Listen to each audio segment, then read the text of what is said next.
Chapitre 3. La souffrance du changement accroît l'avidité, tandis que l'avidité accroît la souffrance.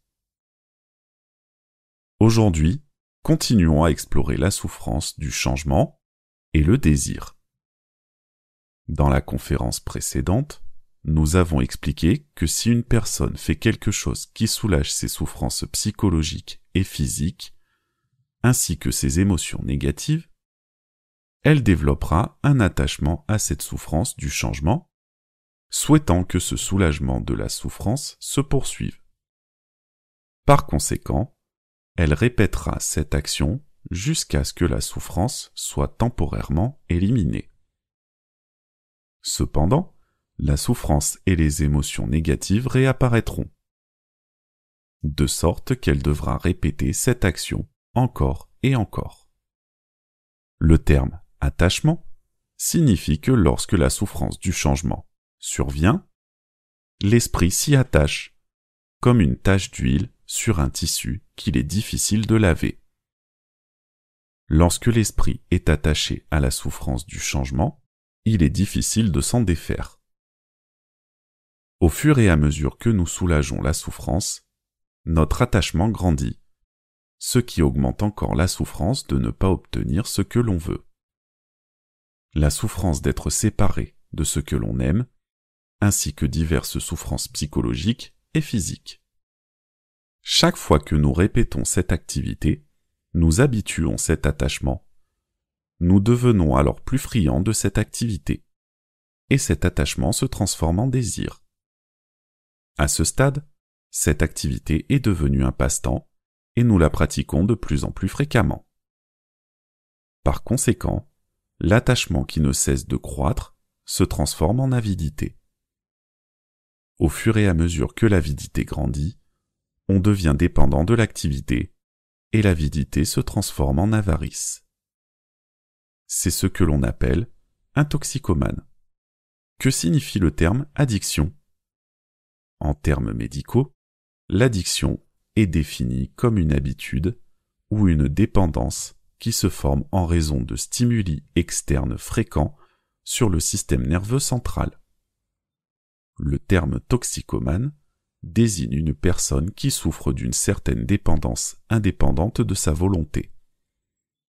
La dépendance est donc déjà une pathologie difficile à traiter. Lorsqu'une personne devient dépendante de quelque chose, cela a de graves répercussions sur sa vie, sa famille et son travail.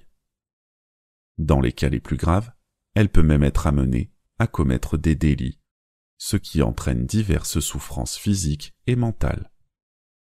L'exemple le plus typique est celui de la toxicomanie, que nous allons donc utiliser pour développer notre propos. La plupart des toxicomanies sont le résultat d'un vide spirituel, de l'ennui, de la négativité et du pessimisme, d'un stress mental élevé, d'une dépression à long terme ou d'un sentiment de dégoût et d'impuissance face à la vie. Les drogues peuvent engourdir le système nerveux, procurant une détente temporaire au corps et à l'esprit. Sous cette influence, des hallucinations et un sentiment d'extase peuvent apparaître, atténuant ainsi temporairement les émotions négatives telles que le vide spirituel, la décadence et la dépression. Cependant, prendre de la drogue revient à boire du poison pour étancher sa soif. Une fois que les effets de la drogue ont diminué, les méridiens se bloquent et se resserrent à nouveau. Leur système nerveux, tel un ressort mécanique déformé, est incapable de se rétablir naturellement. En conséquence, une souffrance indescriptible et atroce apparaît dans leur corps et leur esprit. Par conséquent, ils ont besoin de plus de médicaments pour engourdir les nerfs, ouvrir les méridiens, détendre le corps et l'esprit et soulager la souffrance. En fait, de nombreuses activités, si elles sont pratiquées fréquemment au fil du temps, se transforment en passe-temps. Par exemple, gagner de l'argent, regarder des émissions en boucle, idolâtrer des célébrités, faire de la musique, de la calligraphie et de la peinture, danser, jouer à des jeux de balle, faire du sport, participer à des compétitions, jouer au mahjong, parier, rechercher le pouvoir et même rechercher la vérité, etc. Au stade du hobby, le fait de ne pas être satisfait peut entraîner des souffrances mentales et des émotions négatives, mais cela peut encore être contrôlé. Cependant, si nous continuons à nous y adonner et à nous y immerger de plus en plus, il ne s'agit plus d'un passe-temps, mais d'une dépendance. Si elle n'est pas satisfaite, la souffrance mentale et les émotions négatives seront intenses. À ce stade, nous ne pouvons plus nous en empêcher. Avec le temps, nos organes peuvent continuer à se dérégler. Et, progressivement, le corps tombe malade. Par exemple, de nos jours, de nombreuses personnes souffrent de maladies cardiaques, d'hypertension artérielle, d'hypercholestérolémie et d'hyperglycémie, du cancer, etc. et d'encore plus de maladies psychologiques. Diverses maladies étranges du corps et de l'esprit entraînent diverses souffrances physiques. La souffrance à long terme accélère la mort.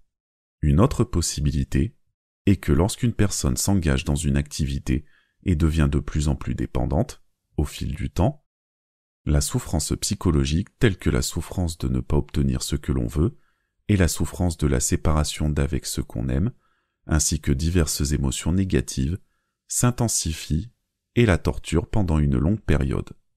En conséquence, elle peut se tourner vers des activités immorales, voire illégales. À la fin, elle peut trouver la vie insupportable, voire se suicider.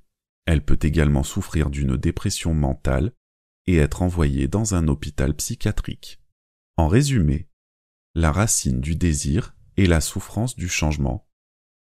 En s'habituant constamment à la souffrance du changement et en augmentant l'attachement à cette souffrance, le désir naît. Si un désir n'est pas satisfait, il provoquera des souffrances psychologiques telles que la souffrance de ne pas obtenir ce que l'on veut, la souffrance d'être séparé de ce que l'on aime et la souffrance de rencontrer ce que l'on n'aime pas. Cela peut également entraîner indirectement des maladies physiques. Si le désir est satisfait, cela se renforcera en raison de l'accoutumance et se transformera en avidité ou même en avarice. Si l'avidité et l'avarice ne peuvent être satisfaites en permanence, cela entraînera des souffrances psychologiques et des émotions négatives plus fortes, ainsi que diverses douleurs physiques. Si l'avidité et la cupidité peuvent être continuellement satisfaites, c'est encore pire. Cela consomme rapidement l'énergie et l'esprit d'une personne, entraînant un vieillissement rapide, la maladie et la mort. Résumons maintenant la situation sous un autre angle. Les êtres humains, poussés par divers besoins physiques et psychologiques, doivent constamment explorer et apprendre à trouver des moyens rapides et pratiques de satisfaire ces besoins. Afin d'obtenir les conditions nécessaires à la satisfaction de leurs besoins, les êtres humains doivent travailler dur. La satisfaction de leurs besoins fait naître et grandir l'attachement qui engendre à son tour diverses souffrances physiques et psychologiques. Contraints par ces souffrances physiques et psychologiques, les êtres humains sont constamment à la recherche de méthodes pour les soulager. Cependant, lorsque leur souffrance est soulagée, l'attachement naît et grandit également, donnant lieu à diverses émotions négatives telles que la colère, créant ainsi un cercle vicieux. Telle est notre vie. En cette ère de haute technologie, tant en Orient qu'en Occident, avec le manque de foi et le déclin de la moralité, la plupart des gens prônent l'individualisme, l'hédonisme et le libéralisme. De plus en plus d'activités addictives apparaissent et l'humanité tombe en disgrâce. De plus en plus de facteurs conduisent à des maladies psychologiques et leur taux d'incidence augmente également. L'avenir de l'humanité est vraiment alarmant.